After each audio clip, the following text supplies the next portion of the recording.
പ്രിയ സുഹൃത്തുക്കളെ നമസ്കാരം. ഷിജോ സക്രിയാണേ. ഒരിക്കൽ കൂടി എല്ലാവർക്കും നല്ലൊരു ദിവസം ആശംസിക്കുകയാണ്. നമുക്കറിയാം, നമ്മുടെ പ്രോഗ്രാമുകൾ കാണുന്ന ആൾക്കാർ ധാരാളമായിട്ടുണ്ട്. എല്ലാവരും ശ്രദ്ധിക്കണം കേട്ടോ. നമുക്ക് കുറച്ച് സബ്സ്ക്രൈബ്സിനൂടെ നമുക്ക് കൂടാനുണ്ട്. കുറച്ച് ആൾക്കാരിലേക്ക് നമുക്ക് എത്തിക്കാൻ പറ്റണം. പലപ്പോഴും പല മീറ്റിങ്ങുകളൊക്കെ ആൾക്കാർ കാണുമ്പോൾ അവർ കാണുന്നതിനെക്കുറിച്ച് പറയാറുണ്ട്, സജഷൻസ് പറയാറുണ്ട്. അത് വളരെയേറെ സന്തോഷമുണ്ട്. നമുക്ക് ഇനി 2-3 ദിവസങ്ങളിലേക്ക് നമുക്ക് എഞ്ചിനീയറിങ്ങുമായി ബന്ധപ്പെട്ട കാര്യങ്ങൾ നോക്കാം. അതിൻ്റെ കാരണം ഇനിയിപ്പോൾ ഉടനെ തന്നെ കുട്ടികൾ എഞ്ചിനീയറിംഗ് എൻട്രൻസ് എക്സാമിനേഷന് വേണ്ടിയൊക്കെ ജോയിൻറ്റ് എൻട്രൻസ് എക്സാമിനേഷന് വേണ്ടിയൊക്കെ പഠിക്കാനായിട്ട് വളരെ സ്ട്രോങ് ആയിട്ട് നിൽക്കുന്നൊരു സമയമാണ്. അപ്പം സ്വാഭാവികമായിട്ടും എഞ്ചിനീയറിംഗ് ഡിവിഷനുകളെക്കുറിച്ച് കൂടുതൽ അറിഞ്ഞിരിക്കുന്നത് കുട്ടികൾക്ക് കുറച്ച് ഉപകാരപ്രദമായിരിക്കും. നമ്മൾക്ക് സാധാരണ രീതിയിൽ നമുക്ക് എത്ര എഞ്ചിനീയറിംഗ് കോഴ്സുകളുണ്ട് അല്ലെങ്കിൽ എത്ര സ്പെഷ്യലൈസേഷൻ ഉണ്ടെന്ന് ചോദിച്ചു കഴിഞ്ഞാൽ നമ്മൾ ആദ്യം ഒരു 10 എണ്ണം പറയും. കുറച്ച് നമ്മൾ ആലോചിച്ചിട്ടാണെങ്കിൽ ചിലപ്പോൾ ഒരു 15-20 അത്രയൊക്കെ നമ്മൾ പറയും. ഈ 25 താഴെയാണ് നമ്മുടെ മനസ്സിലുള്ളത്. സത്യത്തിൽ വളരെ വലിയൊരു മേഖലയാണ് എഞ്ചിനീയറിംഗ് മേഖല എന്ന് പറയുക.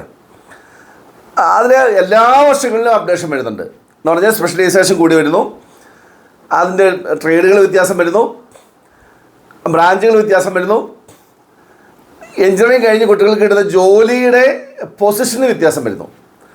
അപ്പം എത്ര സ്പെഷ്യലൈസേഷൻ ഉണ്ട് എന്ന് ചോദിച്ചു കഴിഞ്ഞാൽ ഏകദേശം 140 മുകളിൽ 150-140 ഇടയ്ക്കുള്ള സ്പെഷ്യലൈസേഷൻ നമുക്ക് ലിസ്റ്റുണ്ട്. വളരെ കോമൺ ആയിട്ടുള്ള നോർമലായിട്ടുള്ള കാര്യങ്ങൾ നമ്മളിപ്പോൾ സംസാരിക്കുന്നില്ല, അതെല്ലാവരുടെയും മനസ്സിലുള്ള കാര്യങ്ങളാണ്. എന്നാൽ അത്ര കോമൺ അല്ലാത്തതും കൂടുതൽ ആൾക്കാർ എത്തേണ്ടതുമായിട്ടുള്ള അല്ലെങ്കിൽ ഗ്രോത്ത് കാണിക്കുന്ന എഞ്ചിനീയറിംഗ് ഡിവിഷനെ കുറിച്ച് നമുക്ക് സംസാരിക്കാം. 2 മേഖലകളാണത്. ഒന്ന് മാനുഫാക്ചറിങ്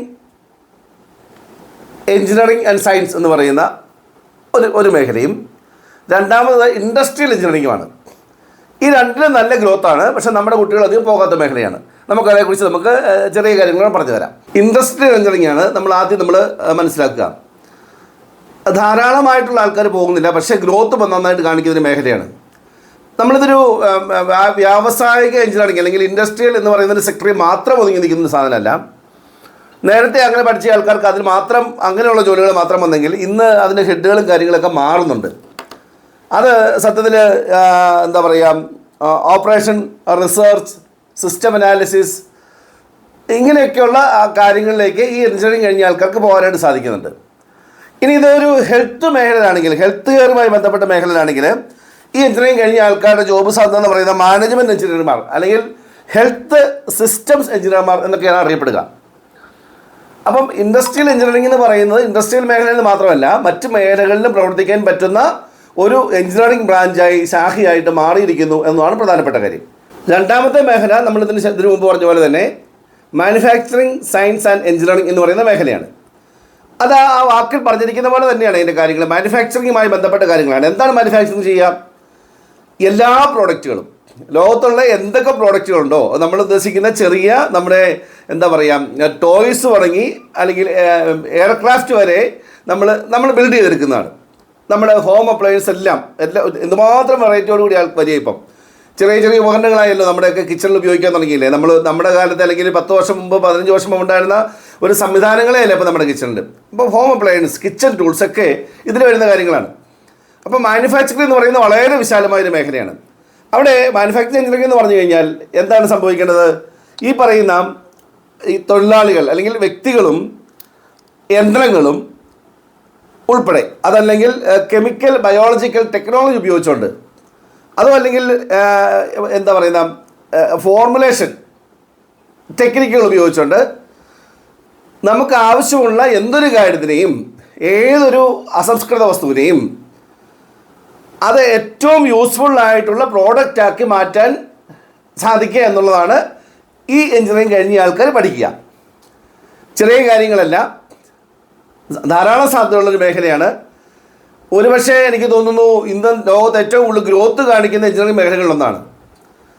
നമ്മൾ IT അങ്ങനെയുള്ള കാര്യങ്ങൾ അല്ലെങ്കിൽ റോബോട്ടിക്സുമായി ബന്ധപ്പെട്ട് അത് അങ്ങനെ ചിന്തിക്കുക, അങ്ങനെ കമ്പാരിസൺ ചിന്തിക്കുക. നോർമൽ രീതിയിൽ വളരെ ഒതുങ്ങി നിന്നിരുന്ന ഒരു മേഖല ഈ മാനുഫാക്ചറിങ് സയൻസ് അല്ലെങ്കിൽ എഞ്ചിനീയറിംഗ് എന്ന് പറയുന്ന മേഖല ഇന്ന് ധാരാളം മേഖലകളിലേക്ക് വരുന്നു. എന്ന് പറഞ്ഞാൽ നമ്മൾ ഉപയോഗിക്കുന്ന എല്ലാ കാര്യങ്ങളും, എല്ലാ ടെക്നോളജീസും, എല്ലാ ചെറിയ ഉപകരണങ്ങളും എന്തുമാത്രം യൂസ്ഫുള്ളാക്കി മാറ്റാൻ പറ്റുമോ, നേരെ തിരിച്ച് ചിന്തിച്ചു കഴിഞ്ഞാൽ നമുക്ക് കിട്ടുന്ന അസംസ്കൃത വസ്തുക്കൾ, ലോകത്ത് കിട്ടുന്ന അസംസ്കൃത വസ്തുക്കളെ അതിനെ ഏത് രീതിയിൽ ഒരു പ്രോഡക്റ്റ് ആക്കി മാറ്റാം, അല്ലെങ്കിൽ അത് ആൾക്കാർക്ക് ഉപയോഗപ്പെടുന്ന ഒരു പ്രോഡക്റ്റ് ആക്കി മാറ്റാനും അതിനെ വലിയ രീതിയിൽ ഉൽപ്പാദിപ്പിക്കാനും ലോകം മുഴുവൻ എത്തിക്കാനും ശ്രമിക്കുന്ന ഒരു കൂട്ടം ആൾക്കാരെയാണ് നമ്മൾ ഈ പറയുന്ന മാനുഫാക്ചറിങ് സയൻസ് അല്ലെങ്കിൽ എഞ്ചിനീയേഴ്സ് എന്ന് പറയുന്ന കോഴ്സ് കഴിഞ്ഞ ആൾക്കാർ നടപ്പിലാക്കുക. മനസ്സിലായി കാണുമെന്ന് ഞാൻ പ്രതീക്ഷിക്കുന്നു. നമുക്കറിയാം രണ്ടും എഞ്ചിനീയറിംഗ് മേഖലയായതുകൊണ്ട് തന്നെ +2 സയൻസ് കഴിഞ്ഞ കുട്ടികൾക്കാണ് ഇത് പോകാൻ സാധിക്കുക. നമ്മളിപ്പോൾ 2-3 പ്രാവശ്യങ്ങളായിട്ട് സയൻസുകാർക്ക് ഇച്ചിരി പ്രാധാന്യം കൊടുത്ത് പറയുന്നുണ്ട്. ഹ്യൂമാനിറ്റീസും കൊമേഴ്സും ഒന്നും മോശമായതുകൊണ്ടൊന്നുമല്ല. എങ്കിൽ കോഴ്സുകളിൽ നോക്കുമ്പം ഞാൻ പറഞ്ഞില്ലേ, ഈ പറയുന്ന സയൻസ് മാത്രം പഠിച്ചവർക്ക് പോകാൻ പറ്റുന്ന കുറച്ച് കോഴ്സുകളുണ്ടല്ലോ, അതുകൊണ്ടാണ് അങ്ങനെ പറയേണ്ടി വരിക. +2 കഴിഞ്ഞിരിക്കണം, മിനിമം 50% മാർക്കാണ് പറയുക. നമുക്കറിയാം ഈ 2 കോഴ്സുകൾക്കും ഒരു മിനിമം 50% കിട്ടി എന്നുള്ളത് ഒരു എലിജിബിലിറ്റി മാത്രമേ ആവുന്നുള്ളൂ. ഒരു 80%-ന് 90% മുകളിലുള്ള ആൾക്കാർ പോകാൻ അത്യാവശ്യം റിസർച്ച് മെൻറ്റാലിറ്റിയോട് പോകാൻ പറ്റിക്കഴിഞ്ഞാൽ നല്ല രീതിയിൽ പഠിക്കാനും പാസ്സാകാനും പറ്റുന്ന കോഴ്സുകളാണ് ഇത് രണ്ടും. നിർബന്ധമായിട്ടും എഞ്ചിനീയറിംഗ് യോഗ്യതാ നിർണ്ണയ പരീക്ഷകൾ അതാ എഴുതിയിരിക്കണം. JEE എക്സാമിനേഷനൊക്കെ എഴുതിയ ആൾക്കാർക്ക് അത് നിർബന്ധമാണ്, എലിജിബിലിറ്റി നിർബന്ധമാണ്. അപ്പം വീണ്ടും നമുക്ക് അടുത്ത ആഴ്ച കാണാം. ധാരാളം കാര്യങ്ങൾ ഇനിയും പറയാനുണ്ട്. ഒരിക്കൽ കൂടി എല്ലാവർക്കും സന്തോഷം, സ്നേഹം. Thank you very much.